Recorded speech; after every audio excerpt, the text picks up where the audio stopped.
Hello everyone, hello students. जैसा कि आप जानते हैं कि आपके SA1 के एग्ज़ाम आने वाले हैं और उसमें आपका हिस्ट्री बुक, जो हिस्ट्री की आपकी बुक है, उस बुक से आपका ये एक चैप्टर नंबर 4 है जो कि बहुत ही इम्पोर्टेंट है, द एज ऑफ इंडस्ट्रियलाइजेशन। और क्योंकि ये चैप्टर इम्पोर्टेंट है तो इससे क्वेश्चन भी काफ़ी इम्पोर्टेंट आ जाएंगे, लेकिन उन क्वेश्चन को अटैम्प्ट करने से पहले आपको चैप्टर के बारे में बेसिक अंडरस्टैंडिंग और इन्फॉर्मेशन होनी चाहिए। तो मैं आपको रीडिंग मेथड से एक एक चीज़ बताने वाला हूँ। अगर आप इस वीडियो को देख लेते हैं तो आपको अलग से बुक को रीड नहीं करना पड़ेगा।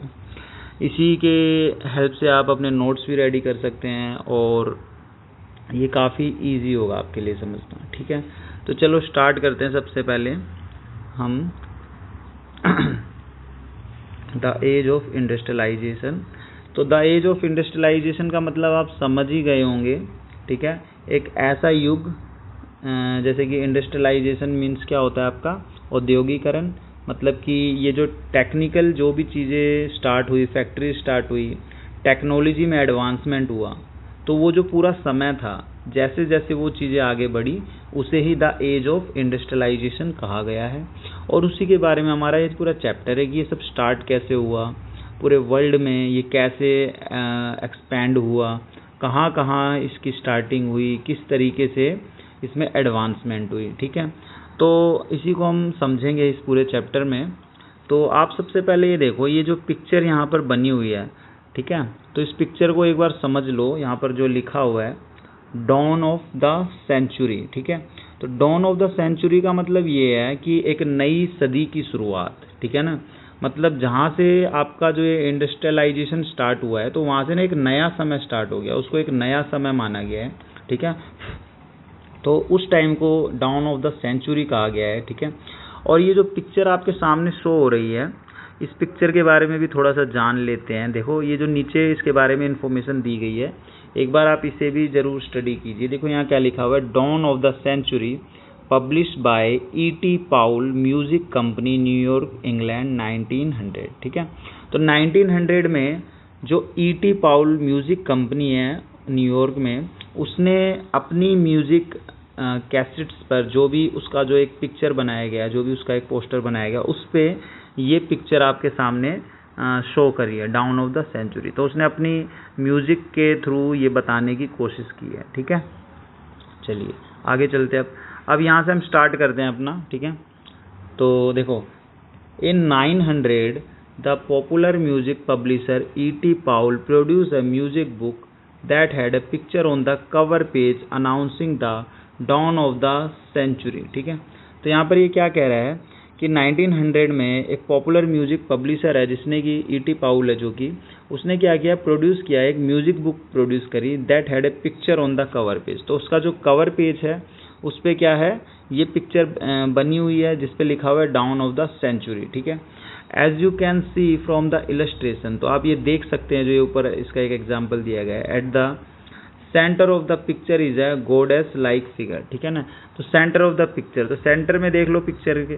ठीक है, ये पिक्चर है और इसके सामने ये जो सेंटर में जो क्या है, ये एक जो फीमेल कैरेक्टर यहाँ बनाया गया है, ये मतलब एक गॉड की तरह दिखाया गया है इसको। ठीक है, जैसे कोई होता है ना भगवान, उस तरीके से इसको शो किया गया है यहाँ पे।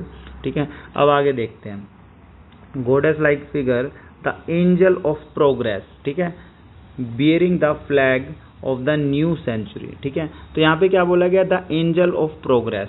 तो इसको ना एंजल ऑफ प्रोग्रेस कहा गया है कि मतलब कि इससे जो है ये क्या शो कर रही है, इसको एक परी के रूप में दिखाया गया, एंजल ऑफ प्रोग्रेस, मतलब तरक्की हो रही है, जो टाइम है वो आगे बढ़ रहा है, टेक्नोलॉजी में एडवांसमेंट हो रहा है। ठीक है, तो वो ये जो फीमेल कैरेक्टर दिखाया गया है, ये उसी चीज़ को यहाँ पर शो कर रहा है। ठीक है, अब आगे देखते हैं।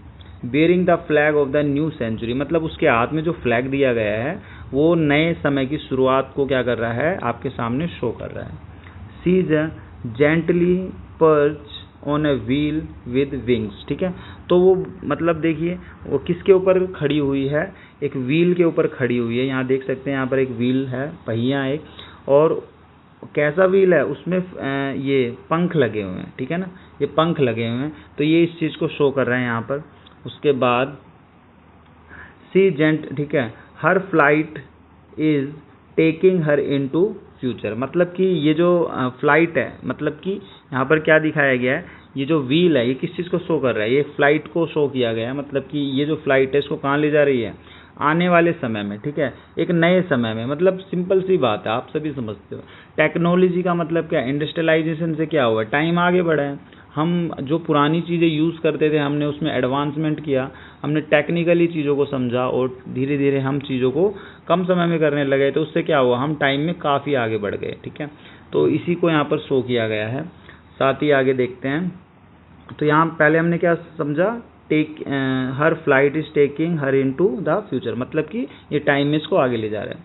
Floating about behind her are the science of progress, railways, camera, machine, printing press and factory, ठीक है। तो मैंने जिन जिन चीज़ों के नाम लिए हैं, जैसे कि railway, camera, machines, printing press, factory, ये सारी ही चीज़ें देखो कि इसके पीछे दिखाई गई हैं। आप यहाँ पर देख लो एक बार, ये सारी चीज़ें देखो, यहाँ देख सकते हैं। रेलवे हो गया आपका, ये देखिए कुछ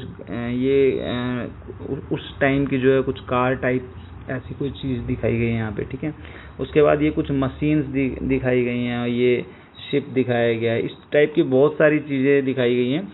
ये सब क्या है, ये टेक्निकल एडवांसमेंट है, ठीक है। टेक्नोलॉजी में चेंजेस आ गए हैं, मीन्स इंडस्ट्रियलाइजेशन होना स्टार्ट हो गया। इंडस्ट्रियलाइजेशन होने की वजह से क्या होता है, देखो इंडस्ट्रियलाइजेशन होने की वजह से हम टाइम में काफ़ी आगे निकल जाते हैं। जो चीज़ हम पहले बाय वॉकिंग कर रहे थे, आप चल रहे थे, जो पैदल आप जो काम कर रहे थे, अब टेक्नोलॉजिकल एडवांसमेंट हो गया तो आप वो गाड़ियों में बैठ के करने लगे। आप बाइक पे चले जाते हैं, साइकिल पे चले जाते हैं, कार में चले जाते हैं, तो ऑटोमेटिकली आप टाइम में आगे चले जाते हैं, ठीक है। यही चीज़ यहाँ पर शो की गई है। अब आगे चलते हैं। This glorification of machine and technology is even more marked in picture which appeared on the pages of a trade magazine over 100 years ago. It shows two magicians, ठीक है। तो यही जो चीज़ें हैं ये ग्लोरीफाई कर रही हैं, ये सारी चीज़ें एक दूसरे सेकंड वाले पेज पे भी आप देख सकते हैं। मैं आपके शो कर देता हूँ, ये देखो। तो ये एक बार पेज देख लो, यहाँ भी कुछ ऐसी पिक्चर दिखाई गई है, इसको हम समझ लेते हैं। तो हम इसको साथ साथ समझेंगे, ठीक है। तो यहाँ देखो, अभी इन दो चीज़ों की बात हो रही थी, यहाँ दो पिक्चर बनी हुई है, यहाँ दो पिक्चर बनी हुई है। एक यहाँ मैजिशियन की पिक्चर बनी हुई है, एक यहाँ पर जो है एक मैकेनिक कुछ इस टाइप का कैरेक्टर बनाया गया है, ठीक है। अब एक बार हम अपने फर्स्ट पेज पे चलते हैं, क्या लिखा हुआ है यहाँ पे। हाँ, The glorification of machine and technology even more marked in a picture which appeared on the page of Trade magazine over 100 years ago, ठीक है। तो यानी ये ट्रेड मैगजीन पे दिखाया गया, जो मैंने अभी आपको दिखाया था फिगर 2, उसमें इट शो टू मैजिशियंस, ठीक है। The one of the top is Aladdin, मतलब कि जो पिक्चर अभी हमने देखी, ये देखो इस वाली पिक्चर में जो ऊपर वाला है ये अलादीन की पिक्चर बनी हुई है, ठीक है। और Aladdin from the Orient who built a beautiful palace with this, ठीक है। तो ये दिखाया गया है कि उसने क्या किया है, एक ब्यूटीफुल पैलेस बना लिया है अपने किससे, जो उसके पास ये जो लैंप है ना, देखो यहाँ शो भी, यहाँ पे लिखा भी हुआ है विद मैजिक लैम्प। तो उसने अपने मैजिक लैम्प से क्या किया, ये काफ़ी अच्छा पैलेस बना लिया है, ठीक है। अब सेकंड वाले को देखते हैं हम एक बार, सेकंड वाले को देखते हैं। The one at the bottom is the modern mechanic who with his modern tools weaves a new magic, build bridges, ships, towers and high rise building, ठीक है। तो जो सेकंड वाला है इसको मॉडर्न मैजिशियन कहा गया है, ठीक है। ये जो है ये मतलब कि एक ओल्ड कह सकते हो आप इसको, ठीक है ना। ये एंसेंट मैजिशियन हो गया और ये हो गया मॉडर्न मैजिशियन। वो अपने जो है लैंप से क्या कर रहा है, ये पूरा पैलेस बना दे रहा है। और ये एक मॉडर्न मैजिशियन है जिसने क्या किया है, अपनी टेक्नोलॉजी के बेस पे ये सारे ब्रिजेस, बिल्डिंग्स, इन सब का क्या किया है, डेवलपमेंट किया है, ठीक है। Aladdin is show as a representing the east and past, ठीक है। तो अलादीन को क्या शो किया गया, अलादीन को ईस्ट एंड पास्ट शो किया गया, मतलब जो ईस्टर्न कंट्रीज हो गई, जैसे कि जो एशिया वाला पार्ट हो गया, वो उसे शो कर रहा है। क्योंकि देखो ये जो टेक्नोलॉजिकल एडवांसमेंट है, इंडस्ट्रियलाइजेशन है, ये कहीं ना कहीं कहा जाता है कि ये ब्रिटेन और इन सब की देन है। मतलब ये वेस्टर्न कंट्री की तरफ, वेस्टर्न कंट्रीज़ की साइड से आया है इंडस्ट्रियलाइजेशन, वहाँ से ज़्यादा एक्सटेंड हुआ है, उसके बाद इंडिया में ये पूरा क्या हुआ है, एक्सटेंड हुआ है, यानी कि फैला है। तो ऑटोमेटिकली यहाँ पर ये जो अलादीन को शो किया गया है ईस्टर्न, और जो ये मॉडर्न मैजिशियन है यानी कि जो ये सेकंड वाली पिक्चर में है, इनको शो किया गया है वेस्टर्न। ठीक है, this image offer A triumphant account of the modern world. तो ये जो सेकंड वाली पिक्चर है ना, तो ये triumphant account of the modern world को शो करती है, मतलब कि ये बड़ी सक्सेस को शो करती है। ठीक है, with in this account the modern world is associated with rapid technological changes and innovation. तो यहाँ सेकंड वाली पिक्चर में आप देख सकते हैं, यहाँ इसको एसोसिएट किया गया है विद रैपिड टेक्नोलॉजिकल चेंजेस, मतलब बहुत तेजी से जो टेक्नोलॉजिकल चेंज हुए और जो इनोवेशन हुए हैं टाइम के साथ साथ, नए नए आविष्कार हुए हैं, मशीन्स में हुए हैं, फैक्ट्रीज में हुए हैं, रेलवे में हुए हैं, ठीक है, स्टीम शिप्स में हुए हैं, जो धुएं से मतलब जो भाप से चलने वाले जो जहाज होते हैं, जो उनमें एडवांसमेंट हुआ है। ठीक है, उसके बाद द हिस्ट्री ऑफ इंडस्ट्रियलाइजेशन दस become simply a story of development. तो जो हमारी हिस्ट्री ऑफ इंडस्ट्रियलाइजेशन है वो क्या बन गई है, वो बन जाती है, एक कहानी बन जाती है। किस चीज़ की कहानी बन जाती है, डेवलपमेंट की। ठीक है, and the modern age of appear as a wonderful time of technological progress. तो ये जो मॉडर्न एज है, ये जो एक हमारा जो नया टाइम है, ये मॉडर्न समय है जो, ये क्या बन जाता है, एक wonderful time of technological progress. मतलब ये जो हमारा पिछला जितना भी टाइम गया है, ये एक पूरी एक ऐसी स्टोरी बन जाती है सिस्टमेटिकली फॉर्म में, जो टेक्नोलॉजिकल एडवांसमेंट यानी कि उसकी प्रोग्रेस को शो करता है कि टाइम के साथ साथ कैसे इसमें एडवांसमेंट देखने को मिलता है। These images and association have now become part of popular imagination. ठीक है, तो ये जितनी भी इमेजेस हैं, ये जो एसोसिएशन किया गया है यहाँ पे, इन दोनों इमेजेस को दिखाया गया है, ये क्या बन गया है, पार्ट ऑफ पॉपुलर इमेजिनेशन। ठीक है, जो भी हमने इमेजिनेशन किए, देखो ये ब्रिजेस जो बनाए गए हैं ना, ये इमेजिनेशन की वजह से हुए हैं। लोगों ने पहले इसको इमेजिन किया होगा और फिर उसके बारे में जो है लॉजिक्स लगाए होंगे कि किस तरीके से हम लॉजिकली इन चीज़ों को बना सकते हैं, और उसके बाद ये चीज़ें बनी हैं। जो पुराने लोग होते थे, जो ईस्टर्न लोगों को कहा गया है, वो देखो इस टाइप की स्टोरीज बना रहे हैं कि लैंप की हेल्प से उन्होंने पूरा पैलेस बना लिया, बट ऐसा पॉसिबल नहीं है ना। तो वेस्टर्न लोगों ने अपने आप को ज़्यादा मतलब बेटर दिखाने के लिए इस तरह की ये पिक्चर बनाई गई यहाँ पे।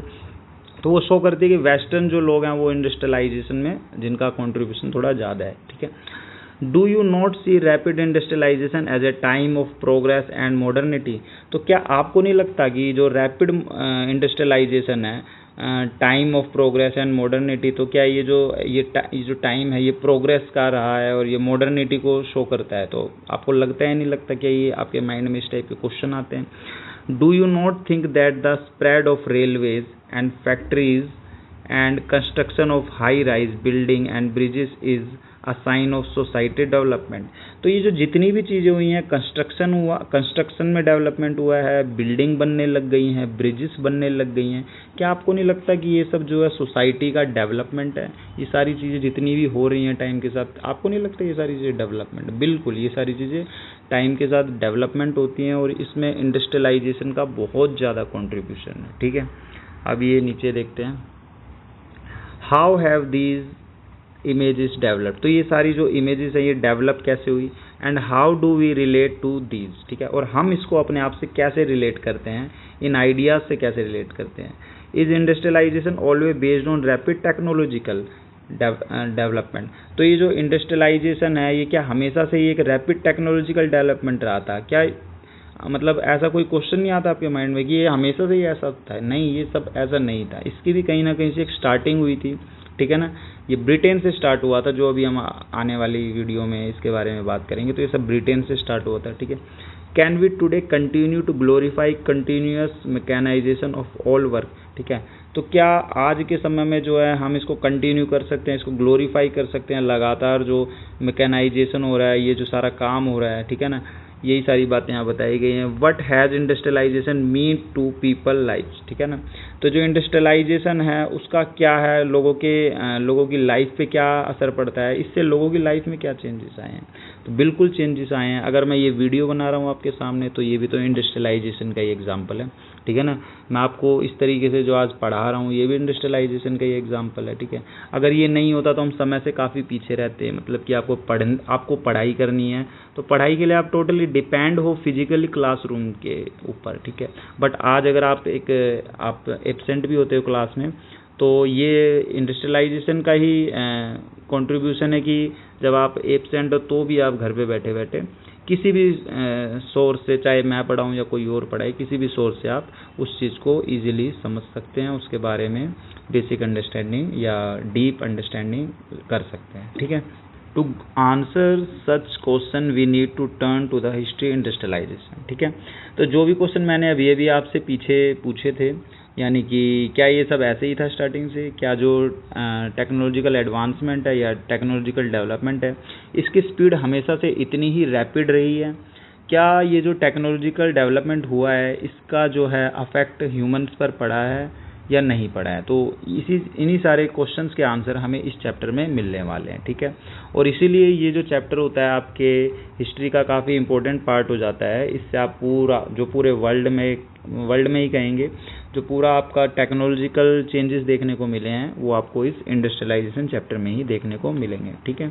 इन this chapter we will look at the history of focusing first Britain, ठीक है, first Britain the first industrialise nation, ठीक है। तो इसमें सबसे पहले हम ब्रिटेन की बात करेंगे जो फर्स्ट इंडस्ट्रियल नेशन बना, एंड देन इंडिया, ठीक है। तो जैसा कि मैंने अभी आपको इससे पहले बताया था कि ईस्टर्न वालों को यहाँ पर अलादीन से डिनोट किया गया है, और जो वेस्टर्न कंट्रीज थी उनको इस मॉडर्न मैजिशियन से डिनोट किया गया है, ठीक है। वो बाकी आप बातें समझ गए होंगे, ठीक है। Where the pattern of industrial change was condition by colonial rule. तो इंडिया में क्या हुआ है, जो पैटर्न है इंडस्ट्रियल चेंजेस का वो कैसे आया था, आप सभी जानते हैं, वो कॉलोनियल रूल से आया था। यानी कि जैसे जैसे ब्रिटिशर्स आए टाइम के साथ साथ यहाँ पर इंडस्ट्रियल चेंजेस देखने को मिले। और यही एक वजह है कि हम ये भी मानते हैं कि भाई जो हमारे इंडिया में जो भी डेवलपमेंट हुआ है, जो भी इंडस्ट्रियलाइजेशन आया है, रेलवे आया है, वो कहीं ना कहीं एक तरीके से वेस्टर्न कंट्री की देन है। यानी कि उन्हीं की वजह से इंडस्ट्रियल चेंजेस देखने को हमें इंडिया में मिले हैं, ठीक है। तो ये यहाँ तक आपका पूरा कंप्लीट हो गया है। नेक्स्ट वीडियो में मैं आपसे इस चैप्टर को हम आगे लेके जाएंगे। फर्स्ट टॉपिक जो है आपका उसके बारे में हम बात करेंगे, ठीक है। तो ये वीडियो आपकी यहीं पे कंप्लीट करते हैं।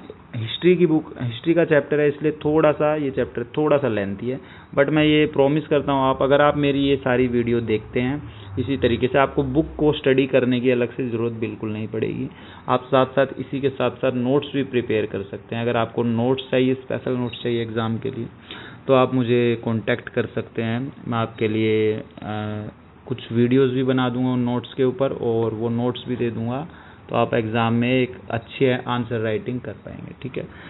So thank you so much for watching this video, and please stay connected with me. Thank you so much very much.